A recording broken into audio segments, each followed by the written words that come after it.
قرآن کا 17واں حکم ہے حجاب کرنا۔ سورۃ احزاب کی آیت نمبر ہے 59۔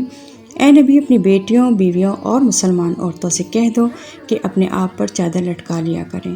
یہ امر ان کے لیے موجب شناخت ہوگا تو کوئی ان کو ایذا نہ دے گا۔ قرآن حکم دیتا ہے کہ مسلمان عورتیں اپنے جسم کو پورا کور کریں، لیکن آج ہمارے عبایا بھی برائے نام رہ گئے ہیں۔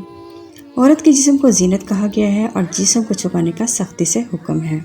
ہمارا دین باریک لباس کی اور فٹنگ والے لباس کی بہت ممانعت کرتا ہے۔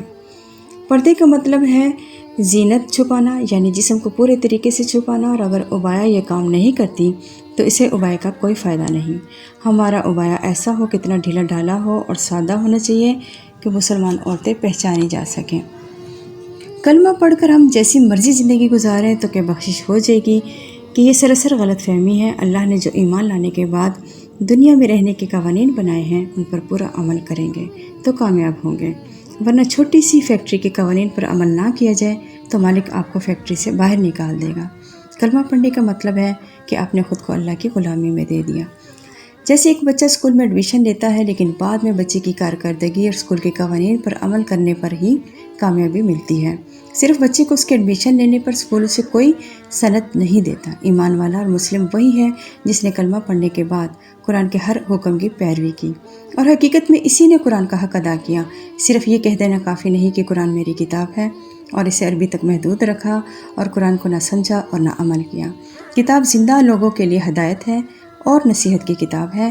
اسے قرآن سمجھنا ہوگا اور اس پر عمل کرنا ہوگا، تبھی وہ مسلمان کہلائے گا، تبھی وہ ایمان والا کہلائے گا۔